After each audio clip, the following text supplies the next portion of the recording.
विद्यार्थी मित्रांनो, carbon compound या टॉपिकच्या पुढच्या लेक्चरमध्ये तुम्हाला सर्वांचं स्वागत आहे. बघा, आज आपण क्वेश्चन सिरीज मधल्या लेक्चरमध्ये एका घटकाविषयी जाणून घेणार आहोत. तो आहे पीएच पेपर. ठीक आहे, चला तर मग बघूया.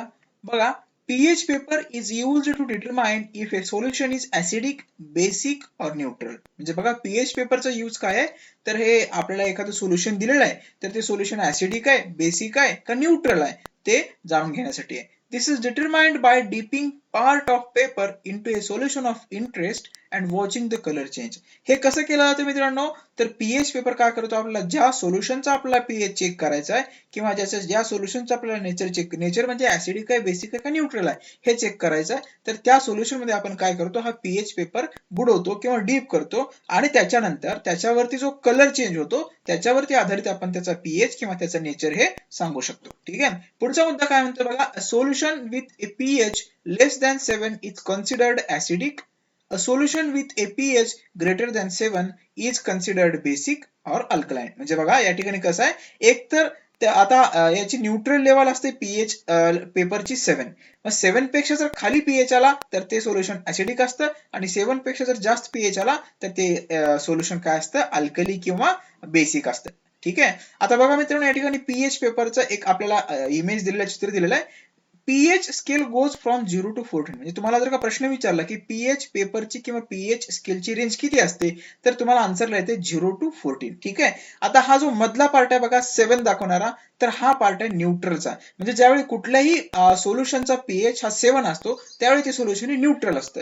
परंतु जर का पीएच हा 7 पेक्षा खाली गेला किंवा खाली गेला म्हणजे कमी आला पीएच 7 पेक्षा, तर ते सोल्युशन ऍसिडिक असतं. आणि जर का पीएच 7 पेक्षा जास्त आला म्हणजे 7 ते 14 मध्ये आला तर त्याचं नेचर हे कसं असतं मित्रांनो, अल्कली किंवा बेसिक असतं. ठीक आहे, आता बघा, जसजसं आपण या पीएच 7 पासून या मधल्या पट्टीपासून त्या 7च्या खालच्या बाजूला म्हणजे 7 पासून 1 कडे जाऊ, तसं काय होतं मित्रांनो, ऍसिडिटी इन्क्रीज होत जाते. ठीक आहे, आणि इकडं म्हणजे पीएच पट्टीच्या इकडल्या बाजूला 7 पासून 14 पर्यंत जर का आपण जात गेलो तर आपल्याला त्या ठिकाणी काय दिसतं, अल्कलिनिटी किंवा बेसिसिटी ही काय होते त्या ठिकाणी इन्क्रीज होते किंवा बेसिक नेचर त्याचं त्या ठिकाणी इन्क्रीज होतं. आणि बरोबर 7 ला काय असतं, म्हणजे ज्यावेळी पीएच रेंज ही 7 असते त्यावेळी काय असतं, सोल्युशन हे न्यूट्रल असतं. आता बघा, प्रश्न काय म्हणतोय, which one of ethanoic acid and hydrochloric acid is stronger. म्हणजे बघा, इथेनॉइक ऍसिड आणि हायड्रोक्लोरिक ऍसिड मधलं स्ट्रॉंगर ऍसिड हे कुठलं हे आपल्याला सांगायचं आहे. याचं उत्तर तुम्हाला कसं लिहायचं बघा,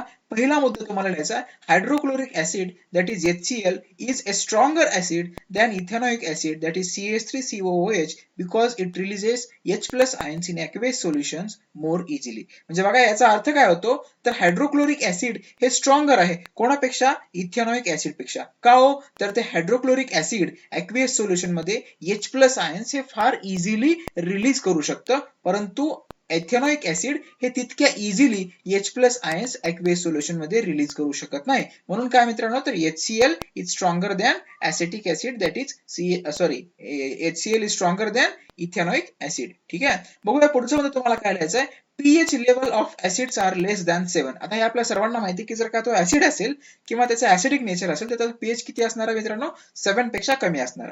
परंतु त्याच्यानंतर the pH value of ethanoic acid is 3.91 and for hydrochloric acid 2. म्हणजे बघा, जर का आपण पर्टिक्युलर इंडिव्हिज्युअली हायड्रोक्लोरिक ऍसिड आणि इथेनॉइक ऍसिडचा पीएच जाणून घेण्याचा प्रयत्न केला तर आपल्याला असं समजेल की हायड्रोक्लोरिक ऍसिडचा पीएच हा 2 आहे आणि इथेनॉइक ऍसिडचा पीएच हा किती आहे, 3.91 आहे.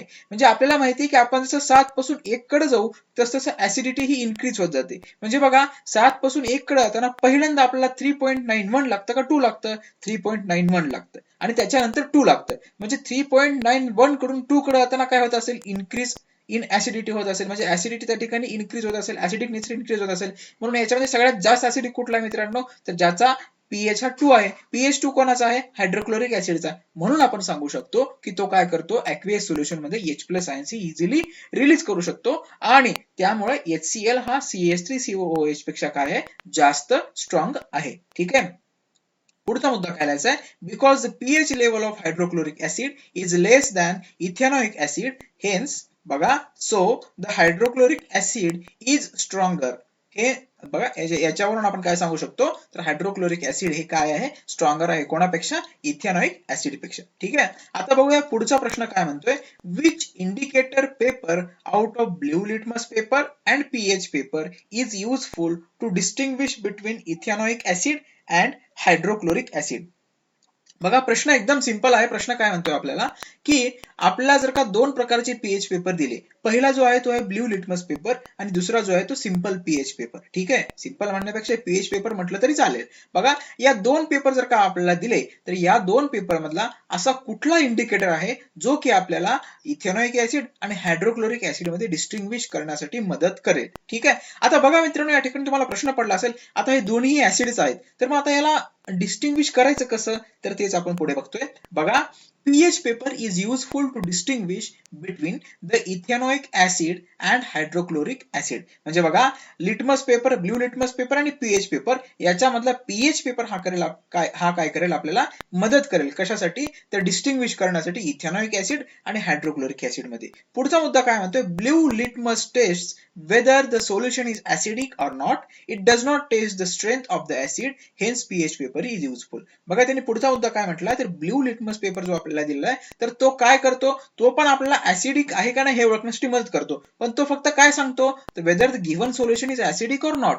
ठीक आहे, म्हणजे ब्ल्यू लिटमस पेपर फक्त आपल्याला दिलेलं सोल्युशन हे ऍसिडिक आहे का नाही हे ओळखण्यासाठी महत्वाचं आहे. परंतु पर्टिक्युलरली जर का दोन ऍसिडिक सोल्युशन मध्ये आपल्याला कुठलं सोल्युशन स्ट्रॉंगर आहे किंवा त्यांना जर का वेगळं करायचं असेल, तर त्या ठिकाणी मात्र ब्ल्यू लिटमस पेपर हा फेल ठरतो आणि त्या ठिकाणी म्हणून आपण काय म्हणू शकतो, तर पीएच पेपर हा या ठिकाणी युजफुल आहे, जेणेकरून आपण काय करू शकतो, पीएच पेपरवरचा जो काही रंग आहे चेंज झालेला, तर तो रंग चेंज झालेला रंग बघून आपण काय करू शकतो, त्याचा पीएच हा सांगू शकतो. या ठिकाणी बघा पहिल्या इमेज मध्ये तुम्हाला दिलेला आहे ऍसिडिक सोल्युशन मध्ये. ऍसिडिक सोल्युशन मध्ये काय होतं मित्रांनो, ब्ल्यू लिटमस टर्न्स रेड, म्हणजे ब्ल्यू लिटमस पेपर वापरून आपण काय सांगू शकतो, जर का तो paper blue litmus paper red मध्ये टर्न झाला तर ते सोल्युशन ऍसिडिक आहे. बेसिक सोल्युशन मध्ये जर का आपण रेड लिटमस पेपर बुडवला आणि तो जर का ब्ल्यू झाला, तर आपण काय म्हणतो त्याला, ते सोल्युशन काय आहे, बेसिक सोल्युशन आहे. आणि बघा pH paper changes its colour according to the strength of the solution. परंतु पीएच पेपर जो आहे, युनिव्हर्सल पीएच पेपर, तो काय करतो, तर त्या सोल्युशनच्या नेचरच्या अकॉर्डिंग किंवा स्ट्रेंथ त्या सोल्युशनची किती आहे